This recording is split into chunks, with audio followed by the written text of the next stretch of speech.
शांताकारं भुजंगशयनं पद्मनाभं सुरेशं विश्वाधारं गगनसदृशं मेघवर्णं शुभांगं लक्ष्मीकान्तं कमलनयनं योगिभिर्ध्यानगम्यं वन्दे विष्णु भवभयहरं सर्वलोकैकनाथं। मंगलम भगवान विष्णु, मंगलम गरुड़ध्वज, मंगलम पुंडरीकाक्ष, मंगलाय तनोहरि। ओम नमो भगवते वासुदेवाय। आज से कार्तिक महीने का आरंभ हो चुका है। कार्तिक महीने में कार्तिक स्नान का विशेष महत्व है। कार्तिक महीने में कार्तिक मास महात्म्य की कथा का श्रवण अवश्य करना चाहिए। इससे मनुष्यों के जन्म जन्मांतर के पाप कर्मों का नाश होता है और घर में सुख समृद्धि का वास होता है। आइए श्रवण करते हैं कार्तिक मास महात्म्य की कथा। एक बार ब्रह्मा जी ने नारद जी को कार्तिक माह के विषय में बताते हुए कहा कि कार्तिक मास भगवान विष्णु को सदैव ही प्रिय है। इस माह में भगवान विष्णु का ध्यान करते हुए कोई भी पुण्य कार्य किए जाएं, उसका फल अवश्य मिलता है। सभी योनियों में से मनुष्य योनि को सर्वश्रेष्ठ तथा दुर्लभ कहा गया है। अतः प्रत्येक मनुष्य को कार्तिक माह में पुण्य कर्म करना चाहिए, क्योंकि इस माह में सभी देवगण मनुष्य के समीप हो जाते हैं। इस माह में देवता मनुष्य द्वारा किए हुए स्नान और व्रत तथा वस्त्र, भोजन, चांदी, स्वर्ण और भूमि आदि दिए गए दान को विधि पूर्वक ग्रहण करते हैं। इन सभी में से अन्न दान, जो कि सभी पापों का नाश करता है, उसे अधिक महत्व दिया गया है। कार्तिक माह में मनुष्य जिस किसी मनोकामना से दान अधिक करता है, उसे वह अक्षय रूप में प्राप्त होता है। यदि कोई मनुष्य दान देने में असमर्थ हो तो उसे कार्तिक मास में प्रतिदिन भगवान के नामों का स्मरण करना चाहिए तथा गंगा जी में स्नान करते हुए कार्तिक माह की कथा पढ़नी चाहिए अथवा सुननी चाहिए। ऐसा करने से भी मनुष्य पुण्य का भागी बनता है। इस माह में भगवान को प्रसन्न करने के लिए किसी भी मंदिर में भजन कीर्तन करना चाहिए, स्वयं दीप दान करना चाहिए अथवा दूसरे के दीपक की रक्षा करनी चाहिए। भगवान का सायुज्य तथा मोक्ष पद प्राप्त करने के लिए तुलसी तथा आंवले के वृक्ष को भगवान स्वरूप मानकर उनका पूजन करना चाहिए। जो मनुष्य कार्तिक माह में जमीन पर सोता है, उसके सभी पाप युगों युगों के लिए नष्ट हो जाता है। मनुष्य अरुणोदय काल में जागरण कर गंगा में स्नान करके करोड़ों जन्मों के कलमशों को धो डालता है। अब आइए श्रवण करते हैं कार्तिक मास में दीपदान का महत्व। कार्तिक माह में दीपदान करने से स्त्रियों एवं पुरुषों द्वारा जन्म से लेकर अब तक अर्जित सभी पाप कर्म नष्ट हो जाते हैं। इस विषय में एक प्राचीन कथा बहुत ही महत्वपूर्ण है। प्राचीन काल में द्रविड़ देश में बुध नामक एक ब्राह्मण निवास करता था। उसकी स्त्री बहुत दुष्टा और दुराचारी थी। उसके संग दोष से पति की आयु क्षीण होकर वह मृत्यु को प्राप्त हो गया। पति की मृत्यु के पश्चात भी वह स्त्री उसी घृणित कार्य में लगी रही। लोक निंदा से उसे तनिक भी लज्जा नहीं आती थी। उसका न तो कोई पुत्र था और न ही कोई भाई था।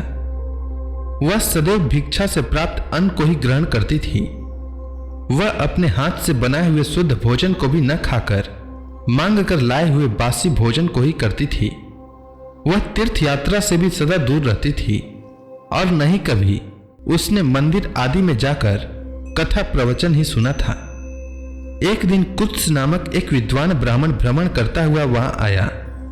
उस ब्राह्मणी को निंदित कार्य में लिप्त देखकर उसने पूछा, ओ मूर्ख स्त्री, तू मेरी बात ध्यान पूर्वक सुन।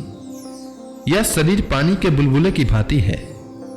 एक दिन इसका नष्ट होना निश्चित है। यदि तू इस अनित्य शरीर को नित्य मानती है तो अपने मन में बैठे इस मोह का तू विचार पूर्वक त्याग कर दे। सबसे श्रेष्ठ देवता भगवान विष्णु का चिंतन कर और उन्हीं की लीला कथा का आदर पूर्वक श्रवण कर। कार्तिक माह आने पर भगवान दामोदर को प्रसन्न करने के लिए स्नान दान आदि करके दीप दान दे और भगवान विष्णु की परिक्रमा करके उन्हें प्रणाम कर। यह व्रत विधवा और सौभाग्यवती सभी स्त्रियों के करने योग्य है। इससे समस्त पापों एवं उपद्रवों का नाश हो जाता है। तू मेरी बात मानकर निश्चय ही कार्तिक में दीप दान कर। इससे तू निश्चित रूप से भगवान विष्णु की कृपा प्राप्त कर लेगी। इस प्रकार कहकर वह कुत्स ब्राह्मण चला गया। अब उस दुराचारी ब्राह्मणी ने भी पश्चाताप करते हुए यह निर्णय लिया कि वह कार्तिक माह में व्रत अवश्य करेगी। कार्तिक माह आने पर उसने पूरे माह प्रातः काल सूर्योदय काल में स्नान और दीपदान किया।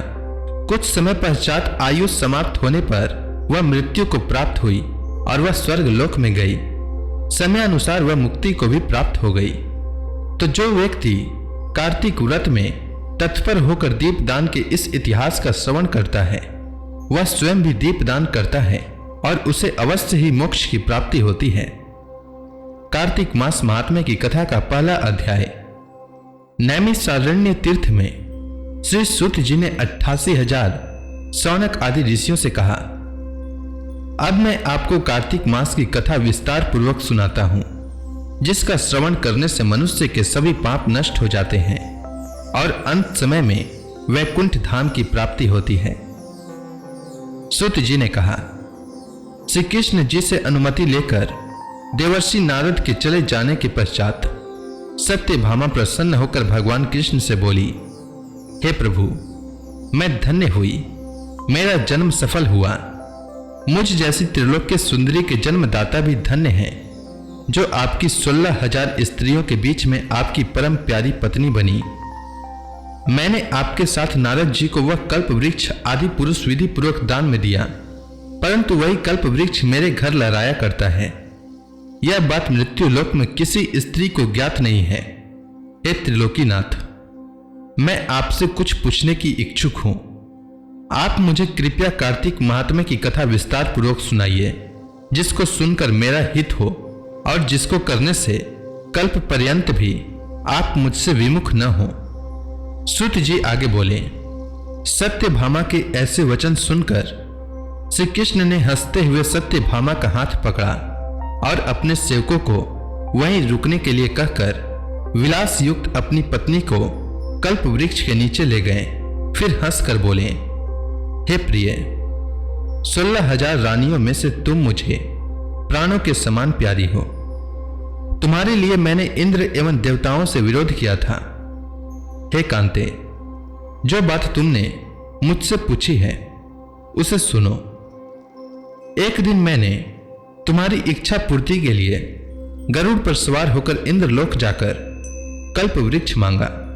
इंद्र द्वारा मना किए जाने पर इंद्र एवं गरुड़ में घोर संग्राम हुआ और गौलोक में भी गरुड़ जी गौओं से युद्ध करने लगे। गरुड़ की चोट से उनके कान एवं पूंछ कटकर गिरने लगे, जिससे 3 वस्तुएं उत्पन्न हुई। कान से तंबाकू, पूंछ से गोभी और रक्त से मेहंदी बनी। इन तीनों का प्रयोग करने वाले को मोक्ष नहीं मिलता।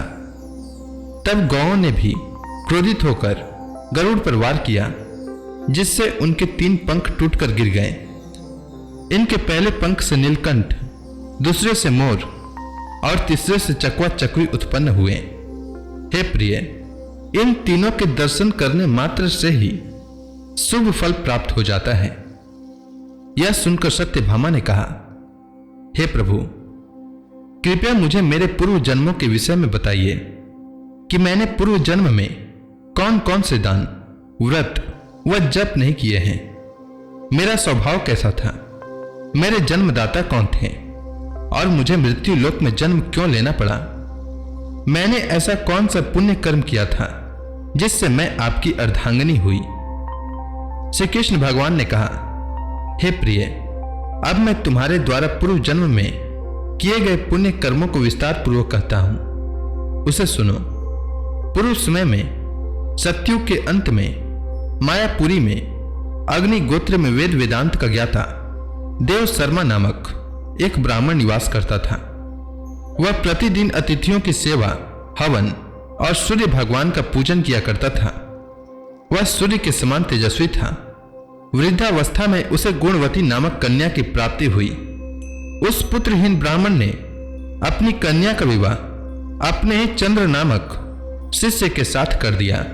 वह चंद्र को अपने पुत्र के समान मानता था और चंद्र भी उसे अपने पिता की भांति सम्मान देता था। एक दिन वे दोनों कुश व समाधि लेने के लिए जंगल में गए। जब वे हिमालय के तलहटी में भ्रमण कर रहे थे, तब उन्हें एक राक्षस आता हुआ दिखाई दिया। उस राक्षस को देखकर भय के कारण उनके अंग शिथिल हो गए और वे वहां से भागने में भी असमर्थ हो गए। तब उस काल के समान राक्षस ने उन दोनों को मार डाला। चूंकि वे धर्मात्मा थे, इसलिए मेरे पार्षद उन्हें मेरे वैकुंठ धाम में मेरे पास ले आए।